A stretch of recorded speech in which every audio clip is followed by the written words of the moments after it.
ये इनके दोस्तों के अरबों खरबों के इन्होंने कर्जे माफ कर दिए अपने दोस्तों के। ये किसानों के कर्जे माफ नहीं करते, ये स्टूडेंट्स के कर्जे माफ नहीं करते। इन्होंने अपने अरबपति खरबपति दोस्तों के कर्जे करोड़ों करोड़ों करोड़ों के लाखों करोड़ों के कर्जे माफ कर दिए।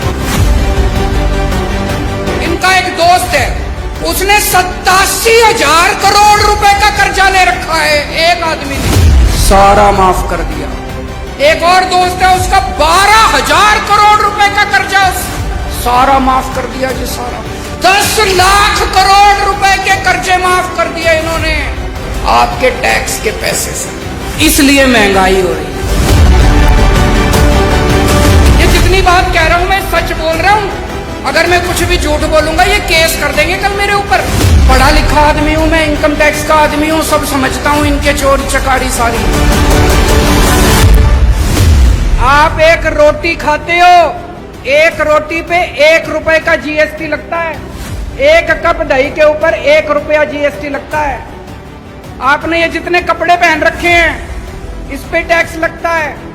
आपका पंखा चलता है, पंखे पे टैक्स लगता है, बिजली पे टैक्स लगता है, दही पे टैक्स लगता है, शहद पे टैक्स लगता है, गेहूं पे टैक्स लगता है, चावल पे टैक्स लगता है। पिछले दिनों इन्होंने खाने पीने की सारी चीजों के ऊपर टैक्स लगा दिया। इतना टैक्स, इतना टैक्स। इस वजह से महंगाई हो रही है। बस सांस लेना ही बाकी है, चिंता ना करो, एक बारी और आ गए तो उस पे भी लग जाएगा टैक्स।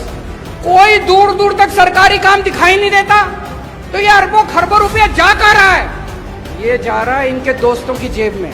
मैं आज लिस्ट लेके आया हूं। ये इनके दोस्तों के अरबों खरबों के इन्होंने कर्जे माफ कर दिए अपने दोस्तों के। इनके कई दोस्त हैं, उन्होंने बैंकों से कर्जे ले रखे हैं। किसी ने 5,000 करोड़, किसी ने 10,000 करोड़। और जब कर्जे वापस करने की बात आई, बैंक आया उनके पास, तो उनकी नीयत खराब हो गई। वो इनके पास गए, बोले जी हमारे कर्जे माफ करा दो। ये किसानों के कर्जे माफ नहीं करते, ये स्टूडेंट्स के कर्जे माफ नहीं करते। इन्होंने अपने अरबपति खरबपति दोस्तों के कर्जे करोड़ों करोड़ों करोड़ों के लाखों करोड़ों के कर्जे माफ कर दिए। ये जितनी बात कह रहा हूं मैं सच बोल रहा हूं। अगर मैं कुछ भी झूठ बोलूंगा ये केस कर देंगे कल मेरे ऊपर। पढ़ा लिखा आदमी हूं मैं, इनकम टैक्स का आदमी हूं, सब समझता हूं इनके चोरी चकारी सारी।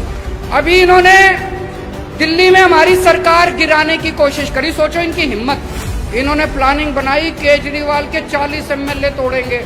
इन्होंने कहा 20-20 करोड़ रुपए में एमएलए खरीदेंगे।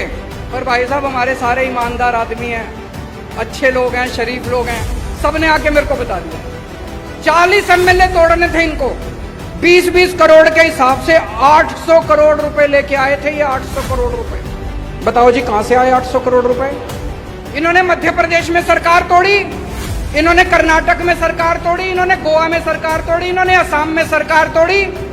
277 एमएलए खरीद चुके अभी तक ये। 277 20-20 करोड़ रुपए के हिसाब से भी लगा लो, 6,000 करोड़ रुपए इन्होंने एमएलए खरीदने में लगा दिए।